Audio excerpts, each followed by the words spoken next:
today I'm going to talk about the real estate market and how interest rate affect the real estate market as the Federal Reserve announced to lower the interest rate for mortgages. Now, let's talk about the three main aspects of a housing market or a real estate market. First, it's fundamental for human lives in America, which means everyone needs it. No matter if you're a poor person or a super rich person or even Elon Musk, Bill Gates, or just a random person who just had little money. The first thing you need is to have somewhere to live. So this means that almost every person in the society wants to live in a house, no matter if they want to buy it or rent it. So the stability of the real estate market is super important for the stability of the whole economic market and the whole society. The second aspect is how much investment do a individual invest into the house. For example, America invests approximately 30% of their total income on average to houses. This doesn't include those people who are super poor and need to spend so much money on their housing, not even buying house, but just renting house. This means that investment on housing market, no matter it's individual or a company or even a country, it's large and it's fundamental for human lives. The third aspect is how the housing market linked with the whole economy by credit. When we hear about credit, many people don't know what that is. You heard a lot of time, oh, you have credibility, so people invest in you, you have credit, you can borrow money. Credit here mainly means borrowing money or debt. Think about it. For most of the family in America, they will borrow money to buy a house, which means they need to get a lot of interactions with the bank, which means that the bank linked up with the individual who want to buy a house, most of which will get a 20 years or even larger time of paying back the debt from the bank. Which means that if the housing market crashed, this will deeply affect the bank. Imagine if you're borrowing money for a house.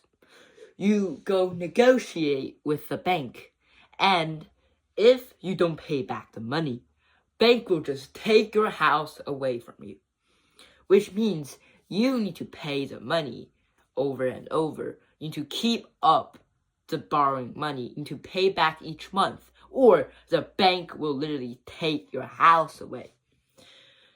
Here, for the bank, on the bank perspective, if the housing price kept going up, this means even if the person doesn't pay back its rent or its dividend every week, every month, or every year, you can just take the house away. And if the housing price is going up, you can even earn some money because the people who's borrowing your money isn't paying back. But let's see if there's another case. If the housing price goes down, now there's an issue here. Imagine this person who's borrowing your money to buy the house cannot pay back. Okay, you can't pay back my money, so I take your house away. But here's the issue. The house price went down, which means that the actual money you're getting is lower than when you're borrowing out, when you're lending it out. Which means that you lost money if the person didn't pay you back. So, you need to have a large credit when you want to borrow money for a house.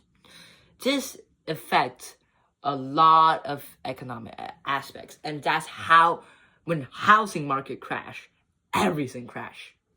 Imagine a bank mainly lending out money to those who need the money to borrow, and they can just get the house back. If the house price decreased when they get it back, this means bank lost money. If the bank lost money, then they will decrease the money they'll lend out, which means less production, which means to decrease of the whole economic market.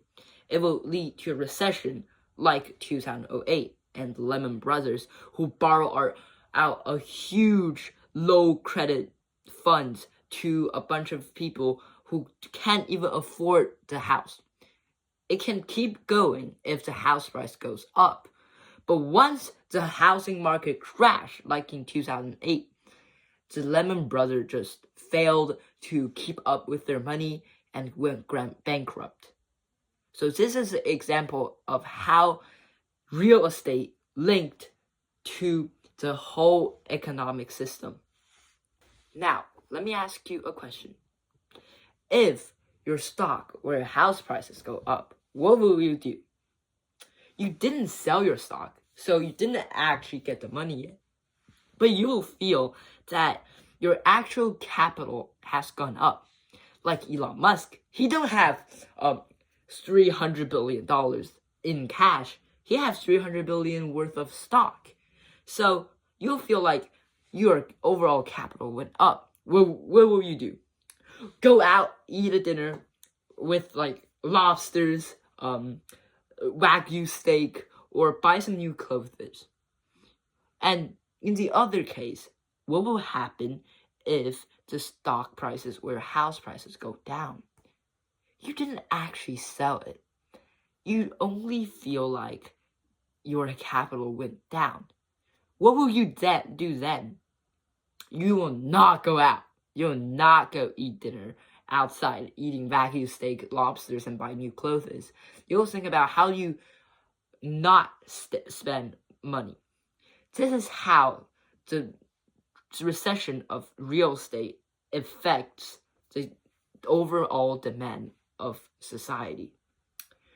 For example, before the 2008 depression, there was another recession way back before 2008. It's the dot-com bubble. This means that NASDAQ decreased so much that it almost dropped to 20 years ago. So it also affects a lot on Wall Street and many technological companies. But the retail demand of US didn't even drop that much. It even increased during the dot-com bubble, which is really surprising. Why will people still buy more retails and more demand for the market when the whole stock market is crashing? This is mainly because that stocks are mostly controlled or mainly manipulated by the big capitals. Or it's a handover of two group of people. When 50% of stock market is earning money, the other 50% is losing money, which means it's only a handover of money. It doesn't affect the overall amount of money in the economic market, even though it actually decreased a lot. But the 2008 depression was different. The housing prices also decreased $3 trillion of value. What does that mean? It means that most people who has house, which is like 70-80% of American population, is affected by this recession. Which means 70-80% of people look at their house. It decreased so much, you basically just lost hundreds of thousands of money, and you need to pay even more debt back to the bank. What will you feel then? You will be, oh my God, it's decreasing, my money is losing. I cannot buy more product for myself because I need to save up the money. This is what we call the effects of wealth, which means you didn't actually lose money, but you're losing capital, and this affects the overall demand for an economic system, which leads to the factories and the companies cannot sell their products, which leads to another even worse recession and go up to a bad cycle. This is why the US government funds billions of dollars to the capitals and the companies to save the market during 2008. So this is how housing markets also affect the overall economic system, unlike stock, which is only the handover of money and value. But housing market, if it crash, it affects everyone, and it affects the overall demand and even the whole economy. After all of that talk, let's get to the main points of investing real estate. One of the most important aspects of investing in real estate is how do you determine the housing price of this place or this country by data table. And now that's the interesting part, right? The whole point of you buying a house, and if not just living there, is to make the value of the house to go up so you can earn money and go out and eat lobsters, Wagyu steak, and buy new clothes. So, how do you determine that? There are two general sections that you can determine this thing is government policies and the overall economy. Now, let's talk about the overall economy first. The most important aspect is population. Why is population important? Who is actually buying the house? What is the fundamental use of the house? Living there. Using an AI, a robot, or a random animal can buy a house? No, only humans who have the demand for the house. Which means the more people there are, the more people that will buy the house. Which means the increase of the housing prices. Now, let's see. Nowadays, many countries are having an issue on fertility rates, which is birth rate. To keep a country's population at the same, you need to have every woman have 2.1 children. But now, some places like South Korea, Japan, and many other richer countries are having low fertility rates. For some places like South Korea, it's almost 0.6, and in their capital, Seoul, it's only 0.5, which means that their housing prices are gonna face a lot of challenges because the fundamental people who are buying the house are going away. Less people there are, the less people that are gonna buy a house or just renting a house, because you won't have the people who need it, which means everything decreases. So when you want to look at the housing market and how the housing prices go, you need to track the long-term population growth. Like Australia and Canada, their population grew so much in the past few decades. You really think it's because they have a lot of babies? No, it's immigration. And all of those immigrants have the buying power to purchase those house and real estate, which push up their housing prices. So, if you want to invest in real estate, you need to track their population. The second aspect is the economy. The economy is how much money do a country have to buy houses, which pushes up the housing prices. For some country, like China in the last 40 years, they have been in a long-term development and a really long period of population growth.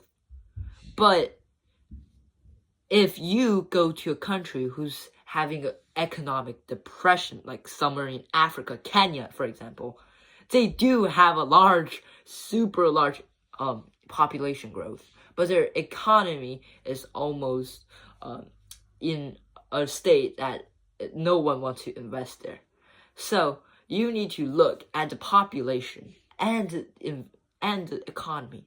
If a country have a large population growth and a large economy who will push up the house prices, you probably should purchase there. Now, the economy of a country or a place is the benefit of long-term or even like few decades, because the effect of economy is a long-term effect to the real estate market. Now let's talk about some short-term effects. Now we need to go to the governmental policies. The two most important ones are interest rate, what just happened last few months, and the monetary policies. Let's talk about monetary policies first. Imagine if a government says, oh, you cannot purchase a house over than 3. So one person cannot have 3 more houses.